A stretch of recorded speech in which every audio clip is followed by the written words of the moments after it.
ഇന്നത്തെ ദിവസം ഏറ്റവും കൂടുതൽ ചർച്ച ചെയ്ത പേര് ആസിഫ് അലിയുടേതാണ്. ആസിഫ് അലിക്ക് വേണ്ടിയാണ് സോഷ്യൽ മീഡിയ ചർച്ച ചെയ്യുന്നതും ആസിഫ് അലിക്ക് വേണ്ടിയാണ് സോഷ്യൽ മീഡിയ സംസാരിക്കുന്നതും.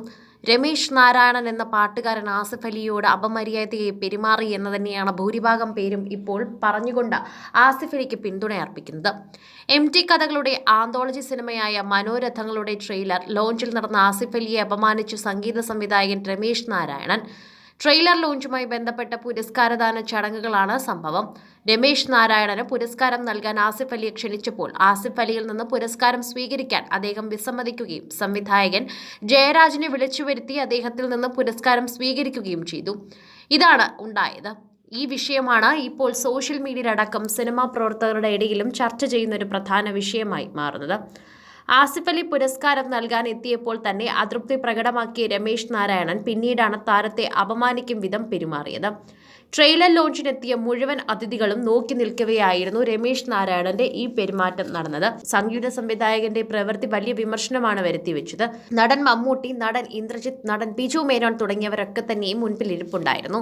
അവരുടെ മുൻപിൽ വെച്ച് തന്നെയാണ് നടന് ഈ അപമര്യാദയോടുള്ള പെരുമാറ്റം ഏൽക്കേണ്ടി വന്നത്.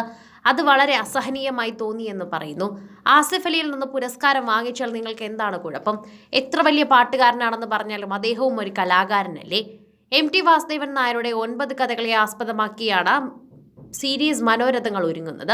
അതിൽ റിലീസിൽ നടന്ന പുരസ്കാരദാന ചടങ്ങിലാണ് ആസിഫ് അലിയിൽ നിന്ന് പുരസ്കാരം സ്വീകരിക്കാൻ ഈ സംഗീത സംവിധായകൻ വിസമ്മതിച്ചത്. സംഭവത്തിൽ വീഡിയോ ഉൾപ്പെടെ സോഷ്യൽ മീഡിയയിൽ വൈറലാകുന്നുണ്ട്. രമേശ് നാരായണന്റെ നടപടിക്കെതിരെ വലിയ വിമർശനങ്ങളാണ് ഉയരുന്നത്. ഒരു പൊതുചടങ്ങിൽ ക്യാമറകൾക്ക് മുന്നിൽ അപമാനിതനാവുക എന്നത് വല്ലാത്തൊരു അവസ്ഥയാണെന്നും ആസിഫ് അലിയോട് രമേശ് നാരായണന്റെ പെരുമാറ്റം അംഗീകരിക്കാനാകില്ലെന്നുമാണ് പലരും സോഷ്യൽ മീഡിയയിൽ കുറിച്ചത്. രമേശ് നാരായണൻ അവാർഡ് നൽകാൻ ചെന്ന ആസിഫിനെ ഹസ്തദാനം പോലും ചെയ്യാതെ സംവിധായകൻ ജയരാജിനെ വിളിച്ചു വരുത്തി അവാർഡ് കൈപ്പറ്റുകയായിരുന്നുവെന്നും തെറ്റിദ്ധാരണ ഉണ്ടായെന്നൊക്കെ പറഞ്ഞ് സംഭവം ഒതുക്കാനാണ് സാധ്യതയെന്നും ചിലർ ഫേസ്ബുക്കിൽ എഴുതി. മമ്മൂട്ടി, മോഹൻലാൽ, ആസിഫ് അലി, ഫഹദ് ഫാസിൽ, ബിജു മേനോൻ, ഇന്ദ്രജിത്ത്, സുകുമാരൻ, പാർവതി തിരുവോത്ത്, വിനീത്, സുരഭിലക്ഷ്മി, ആനഗസ്റ്റിൻ തുടങ്ങിയവർ ഭാഗമാകുന്ന ആന്തോളജി സീരീസാണ് മനോരഥം. ചിത്രങ്ങൾ C5 OTT പ്ലാറ്റ്ഫോമിലൂടെയാണ് ഓഗസ്റ്റ് 15 റിലീസിനെത്തുക. കമൽഹാസന്റെ അവതരണത്തോടെയാകും സീരീസ് ആരംഭിക്കുക എന്നും പറഞ്ഞിട്ടുണ്ടായിരുന്നു. സംവിധായകന്മാരായ പ്രിയദർശൻ, ജയരാജൻ, ശ്യാമപ്രസാദ്, സന്തോഷ് ശിവൻ, മഹേഷ് നാരായണൻ, രഞ്ജിത്ത്, രതീഷ് അമ്പാട്ട് തുടങ്ങിയവരാണ് ചിത്രങ്ങൾ ഒരുക്കുന്നത്. MTയുടെ മകളും പ്രശസ്ത നർത്തകിയുമായ അശ്വതിയാണ് ഇതിലൊരു സിനിമ ഒരുക്കിയിരിക്കുന്നത്. സീരീസിൽ 2 ചിത്രങ്ങൾ സംവിധാനം ചെയ്തിരിക്കുന്നത് പ്രിയദർശനാണ്. പ്രിയദർശൻ സംവിധാനം ചെയ്യുന്ന ഓളവും തീരവും എന്ന ചിത്രത്തിൽ മോഹൻലാലാണ് നായകൻ. ശിലാലിഖിതം എന്ന ചിത്രത്തിൽ ബിജു മേനോനാണ് നായകൻ. ആന്തോളജിയിലെ കടുകണ്ണാവ ഒരു യാത്രക്കുറിപ്പ് എന്ന സിനിമാ സംവിധായകൻ രഞ്ജിത്താണ് ഒരുക്കിയിരിക്കുന്നത്.